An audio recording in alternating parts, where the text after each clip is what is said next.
शांति। आज 23 जुलाई 2025 की बाबा की साकार मुरली है।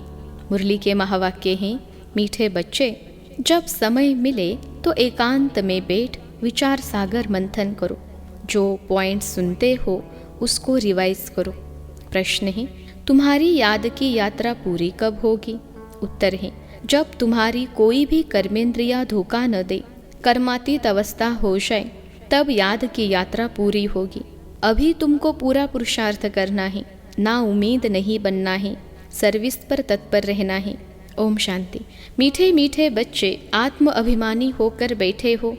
बच्चे समझते हैं आधा कल्प हम देह अभिमानी रहे हैं, अब देही अभिमानी हो रहने के लिए मेहनत करनी पड़ती है। बाप आकर समझाते हैं, अपने को आत्मा समझकर बैठो, तब ही बाप याद आएगा, नहीं तो भूल जाएंगे। याद नहीं करेंगे तो यात्रा कैसे कर सकेंगे, पाप कैसे कटेंगे, घाटा पड़ जाएगा। यह तो घड़ी घड़ी याद करो, यह है मुख्य बात। बाकी तो बाप अनेक प्रकार की युक्तियाँ बतलाते हैं, रॉन्ग क्या है, राइट क्या है, वह भी समझाया है। बाप तो ज्ञान का सागर है, भक्ति को भी जानते हैं। बच्चों को भक्ति में क्या क्या करना पड़ता है बाप समझाते हैं। यह यज्ञ तप आदि करना, यह सब है भक्ति मार्ग। भल बाप की महिमा करते हैं, परंतु उल्टी। वास्तव में श्री कृष्ण की महिमा भी पूरी नहीं जानते। हर एक बात को समझना चाहिए ना। जैसे श्री कृष्ण को वैकुंठनाथ कहा जाता है। अच्छा, बाबा पूछते हैं, श्री कृष्ण को त्रिलोकीनाथ कहा जा सकता है? गाया जाता है ना त्रिलोकीनाथ। अब त्रिलोकी के नाथ अर्थात 3 लोक, मूल वतन, सूक्ष्म वतन, स्थूल वतन। तुम बच्चों को समझाया जाता है, तुम ब्रह्मांड के भी मालिक हो। श्री कृष्ण ऐसे समझते होंगे कि हम ब्रह्मांड के मालिक हैं। नहीं, वह तो वैकुंठ में थे। वैकुंठ कहा जाता है स्वर्ग, नई दुनिया को। तो वास्तव में त्रिलोकीनाथ कोई भी है नहीं। बाप राइट बात समझाते हैं। 3 लोक तो हैं, ब्रह्मांड का मालिक शिव बाबा भी हैं, तुम भी हो। सूक्ष्म वतन की तो बात ही नहीं। स्थूल वतन में भी वह मालिक नहीं है, न स्वर्ग का न नर्क का मालिक है। श्री कृष्ण है स्वर्ग का मालिक, नर्क का मालिक है रावण। इनको रावण राज्य, आसुरी राज्य कहा जाता है। मनुष्य कहते भी हैं, परंतु समझते नहीं है। तुम बच्चों को बाप बैठ समझाते हैं। रावण को 10 शीश देते हैं, 5 विकार स्त्री के, 5 विकार पुरुष के। अब 5 विकार तो सबके लिए हैं, सब है ही रावण राज्य में। अभी तुम श्रेष्ठाचारी बन रहे हो। बाप आकर श्रेष्ठाचारी दुनिया बनाते हैं। एकांत में बैठने से ऐसे ऐसे विचार सागर मंथन चलेगा। उस पढ़ाई के लिए भी स्टूडेंट एकांत में किताब ले जाकर पढ़ते हैं। तुमको किताब तो पढ़ने की दरकार नहीं। हाँ, तुम पॉइंट्स नोट करते हो, इसको फिर रिवाइज करना चाहिए। यह बड़ी गुह्य बातें हैं समझने की। बाप कहते हैं ना, आज तुमको गुह्यते गुह्य नई नई पॉइंट्स समझाता हूँ। पारसपुरी के मालिक तो लक्ष्मी नारायण हैं। ऐसे भी नहीं कहेंगे कि विष्णु हैं। विष्णु को भी समझते नहीं हैं कि यही लक्ष्मी नारायण हैं। अभी तुम शॉर्ट में एम ऑब्जेक्ट समझाते हो। ब्रह्मा सरस्वती कोई आपस में मेल फीमेल नहीं है। यह तो प्रजापिता ब्रह्मा है ना। प्रजापिता ब्रह्मा को ग्रेट ग्रेट ग्रैंडफादर कह सकते हैं। शिव बाबा को सिर्फ बाबा ही कहेंगे, बाकी सब है ब्रदर्स। इतने सब ब्रह्मा के बच्चे हैं, सबको मालूम है हम भगवान के बच्चे ब्रदर्स हो गए। परंतु वह है निराकारी दुनिया में। अभी तुम ब्राह्मण बने हो। नई दुनिया सतयुग को कहा जाता है। इनका नाम फिर पुरुषोत्तम संगम युग रखा है। सतयुग में होते ही है पुरुषोत्तम। यह बड़ी वंडरफुल बातें हैं। तुम नई दुनिया के लिए तैयार हो रहे हो। इस संगम युग पर ही तुम पुरुषोत्तम बनते हो। कहते भी है हम लक्ष्मी नारायण बनेंगे। यह है सबसे उत्तम पुरुष। उन्हों को फिर देवता कहा जाता है। उत्तम से उत्तम नंबर 1 है लक्ष्मी नारायण, फिर नंबर वार तुम बच्चे बनेंगे। सूर्यवंशी घराने को उत्तम कहेंगे। नंबर 1 तो है ना। आहिस्ते आहिस्ते कला कम होती हैं। अभी तुम बच्चे नई दुनिया का मुहूर्त करते हो। जैसे नया घर तैयार होता है तो बच्चे खुश होते हैं, मुहूर्त करते हैं। तुम बच्चे भी नई दुनिया को देख खुश होते हो, मुहूर्त करते हो। लिखा हुआ भी है, सोने के फूलों की वर्षा होती है। तुम बच्चों को कितना खुशी का पारा चढ़ना चाहिए। तुमको सुख और शांति दोनों मिलते हैं। दूसरा कोई नहीं जिनको इतना सुख और शांति मिले। दूसरे धर्म आते हैं तो द्वैत हो जाता है। तुम बच्चों को अपार खुशी है। हम पुरुषार्थ कर ऊंच पद पाए। ऐसे नहीं कि जो तकदीर में होगा सो मिलेगा, पास होने होंगे तो होंगे। नहीं, हर बात में पुरुषार्थ जरूर करना है। पुरुषार्थ नहीं पहुंचता है तो कह देते जो नसीब में होगा, फिर पुरुषार्थ करना ही बंद हो जाता है। बाप कहते हैं, तुम माताओं को कितना ऊंच बनाता हूँ। फीमेल का मान सब जगह है, विलायत में भी मान है। यहाँ बच्ची पैदा होती है तो उल्टा मंझा यानी उल्टी चारपाई कर देते हैं। दुनिया बिल्कुल ही डरती है। इस समय तुम बच्चे जानते हो भारत क्या था, अब क्या है। मनुष्य भूल गए हैं, सिर्फ शांति शांति मांगते रहते हैं, विश्व में शांति चाहते हैं। तुम यह लक्ष्मी नारायण का चित्र दिखाओ। इन्हों का राज्य था तो पवित्रता, सुख, शांति भी थी। तुमको ऐसा राज्य चाहिए ना। मूल वतन में तो विश्व की शांति नहीं कहेंगे, विश्व में शांति तो यहाँ होगी ना। देवताओं का राज्य सारे विश्व में था। मूल वतन तो है आत्माओं की दुनिया। मनुष्य तो यह भी नहीं जानते कि आत्माओं की दुनिया होती है। बाप कहते हैं, हम तुमको कितना ऊंच पुरुषोत्तम बनाता हूँ, यह समझाने की बात है। ऐसे नहीं रड़िया मारेंगे, भगवान आया है तो कोई मानेगा नहीं, और ही गाली खाएंगे और खिलाएंगे।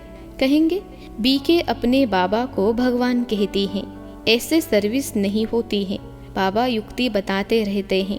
कमरे में 8-10 चित्र दीवार में अच्छी रीति लगा दो और बाहर में लिख दो, बेहद के बाप से बेहद सुख का वर्षा लेना है अथवा मनुष्य से देवता बनना है तो आओ हम आपको समझाए।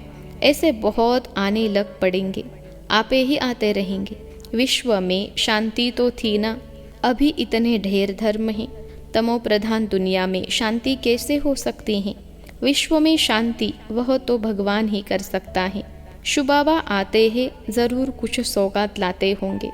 एक ही बाप है जो इतना दूर से आते हैं और यह बाबा एक ही बार आते हैं। इतना बड़ा बाबा 5000 वर्ष के बाद आते हैं। मुसाफिरी से लौटते हैं तो बच्चों के लिए सौगात ले आते हैं ना। स्त्री का पति भी बच्चों का बाप तो बनते हैं ना, फिर दादा, परदादा, तरदादा बनते हैं। इनको तुम बाबा कहते हो, फिर ग्रैंडफादर भी होगा, ग्रेट ग्रैंडफादर भी होगा। बिरादरिया है ना, एडम आदि देव नाम है, परंतु मनुष्य समझते नहीं हैं। तुम बच्चों को बाप बेट समझाते हैं।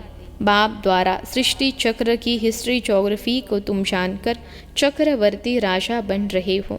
बाबा कितना प्यार और रुचि से पढ़ाते हैं, तो इतना पढ़ना चाहिए ना। सवेरे का टाइम तो सब फ्री होते हैं। सुबह का क्लास होता है, आधा पौना घंटा मुरली सुनकर फिर चले जाओ। याद तो यहाँ भी रहते कर सकते हो। इतवार का दिन तो छुट्टी है, सवेरे 2-3 घंटा बैठ जाओ। दिन की कमाई को मेकअप कर लो, पूरी झोली भर दो। टाइम तो मिलता है ना। माया के तूफान आने से याद नहीं कर सकते हैं। बाबा बिल्कुल सहज समझाते हैं। भक्ति मार्ग में कितने सत्संगों में जाते हैं। श्री कृष्ण के मंदिर में, फिर श्रीनाथ के मंदिर में, फिर और किसके मंदिर में जाएंगे। यात्रा में भी कितने व्यभिचारी बनते हैं। इतनी तकलीफ भी लेते, फायदा कुछ नहीं। ड्रामा में यह भी नोंद है, फिर भी होगा। तुम्हारी आत्मा में पाठ भरा हुआ है। सतयुग त्रेता में जो पाठ कल्प पहले बजाया है वही बजाएंगे। मोटी बुद्धि यह भी नहीं समझते हैं। जो महीन बुद्धि है वही अच्छी रीति समझकर समझा सकते हैं। उन्हें अंदर भासना आती है कि यह अनादि नाटक बना हुआ है। दुनिया में कोई नहीं समझते यह बेहद का नाटक है। इनको समझने में भी टाइम लगता है। हर एक बात डिटेल में समझाकर फिर कहा जाता है। मुख्य है याद की यात्रा। सेकंड में जीवन मुक्ति भी गाया हुआ है और फिर यह भी गायन है कि ज्ञान का सागर है। सारा सागर स्याही बनाओ, जंगल को कलम बनाओ, धरती को कागज बनाओ, तो भी अंत नहीं आ सकती। शुरू से लेकर तुम कितना लिखते आए हो, ढेर कागज हो जाए, तुमको कोई धक्का नहीं खाना है। मुख्य है ही अल्फ, बाप को याद करना। यहाँ भी तुम आते हो शिव बाबा के पास। शिव बाबा इनमें प्रवेश कर तुमको कितना प्यार से पढ़ाते हैं। कोई भी बड़ाई नहीं है। बाप कहते हैं मैं आता हूँ पुराने शरीर में। कैसे साधारण रीति शिव बाबा आकर पढ़ाते हैं, कोई अहंकार नहीं। बाप कहते हैं तुम मुझे कहते ही हो बाबा पतित दुनिया, पतित शरीर में आओ, आकर हमको शिक्षा दो। सतयुग में नहीं बुलाते हो कि आकर हीरे जवाहरों के महल में बैठो, भोजन आदि पाओ। शिव बाबा भोजन पाते ही नहीं, आगे बुलाते थे कि आकर भोजन खाओ। 36 प्रकार का भोजन खिलाते थे। यह फिर भी होगा, यह भी चरित्र ही कहे। श्री कृष्ण के चरित्र क्या है? वह तो सतयुग का प्रिंस है, उनको पतित पावन नहीं कहा जाता। सतयुग में यह विश्व के मालिक कैसे बने हैं, यह भी अभी तुम जानते हो। मनुष्य तो बिल्कुल घोर अंधियारे में है, अभी तुम घोर रोशनी में हो। बाबा कर रात को दिन बना देते हैं। आधा कल्प तुम राज्य करते हो तो कितनी खुशी होनी चाहिए। तुम्हारी याद की यात्रा पूरी तब होगी जब तुम्हारी कोई भी कर्मेंद्रियां धोखा न दे। कर्मातीत अवस्था हो जाए तब याद की यात्रा पूरी होगी। अभी पूरी नहीं हुई है, अभी तुमको पूरा पुरुषार्थ करना है, ना उम्मीद नहीं बनना है। सर्विस और सर्विस। बाप भी आकर बूढ़े तन से सर्विस कर रहे हैं ना। बाप करन करावन हार हैं। बच्चों के लिए कितना फिक्र रहता है, यह बनाना है, मकान बनाना है। जैसे लौकिक बाप को हद के ख्यालात रहते हैं, वैसे पारलौकिक बाप को बेहद का ख्याल रहता है। तुम बच्चों को ही सर्विस करनी है। दिन प्रतिदिन बहुत सहज होता जाता है। जितना विनाश के नज़दीक आते जाएंगे उतना ताकत आती जाएगी। गाया हुआ भी है, भीष्म पितामह आदि को पिछाड़ी में तीर लगे। अभी तीर लग जाए तो बहुत हंगामा हो जाए, इतनी भीड़ हो जाए जो बात मत पूछो। कहते हैं ना, माथा खुजलाने की फुर्सत नहीं। ऐसे कोई है नहीं, परंतु भीड़ हो जाती है तो फिर ऐसे कहा जाता है, जब इन्हों को तीर लग जाए तो फिर तुम्हारा प्रभाव निकलेगा। सब बच्चों को बाप का परिचय मिलना तो है। तुम 3 पैर पृथ्वी में भी यह अविनाशी हॉस्पिटल और गॉडली यूनिवर्सिटी खोल सकते हो। पैसा नहीं है तो भी हर्जा नहीं है, चित्र तुमको मिल जाएंगे। सर्विस में मान अपमान, दुख सुख, ठंडी गर्मी सब सहन करने हैं। किसको हीरे जैसा बनाना कम बात है क्या? बाप कभी थकता है क्या? तुम क्यों थकते हो? अच्छा, मीठे मीठे सिखलते बच्चों प्रति माता पिता बाप दादा का याद प्यार और गुड मॉर्निंग। रूहानी बाप की रूहानी बच्चों को नमस्ते। हम रूहानी बच्चों की सिखलते रूहानी माता पिता बाप दादा को याद प्यार, गुड मॉर्निंग और नमस्ते बाबा नमस्ते। धारणा के लिए मुख्य सार। पहली पॉइंट है, सवेरे के समय आधा पौना घंटा बहुत प्यार व रुचि से पढ़ाई पढ़नी है। बाप की याद में रहना है। याद का ऐसा पुरुषार्थ हो जो सब कर्मेंद्रिया वश में हो जाए। दूसरी पॉइंट है, सर्विस में दुख सुख, मान अपमान, गर्मी ठंडी सब कुछ सहन करना है। कभी भी सर्विस में थकना नहीं है। 3 पैर पृथ्वी में भी हॉस्पिटल कम यूनिवर्सिटी खोल हीरे जैसा बनाने की सेवा करनी है। आज का वरदान है, सच्चे आत्मिक स्नेह की अनुभूति कराने वाले मास्टर स्नेह के सागर भव। सच्चे आत्मिक स्नेह की अनुभूति कराने वाले मास्टर स्नेह के सागर भव। विश्लेषण है, जैसे सागर के किनारे जाते हैं तो शीतलता का अनुभव होता है, ऐसे आप बच्चे मास्टर स्नेह के सागर बनो तो जो भी आत्मा आपके सामने आए वो अनुभव करे कि स्नेह के मास्टर सागर की लहरें स्नेह की अनुभूति करा रही हैं, क्योंकि आज की दुनिया सच्चे आत्मिक स्नेह की भूखी है। स्वार्थी स्नेह देख देख उस स्नेह से दिल उपराम हो गई है। इसलिए आत्मिक स्नेह की थोड़ी सी घड़ियों की अनुभूति को भी जीवन का सहारा समझेंगे। आज का स्लोगन है, ज्ञान धन से भरपूर रहो तो स्थूल धन की प्राप्ति स्वतः होती रहेगी। ज्ञान धन से भरपूर रहो तो स्थूल धन की प्राप्ति स्वतः होती रहेगी। अव्यक्त इशारे। संकल्पों की शक्ति जमा कर श्रेष्ठ सेवा के निमित्त बनो। जैसे सतयुगी सृष्टि के लिए कहते हैं, एक राज्य एक धर्म है, ऐसे ही अब स्वराज्य में भी एक राज्य अर्थात स्व के इशारे पर सभी चलने वाले हो।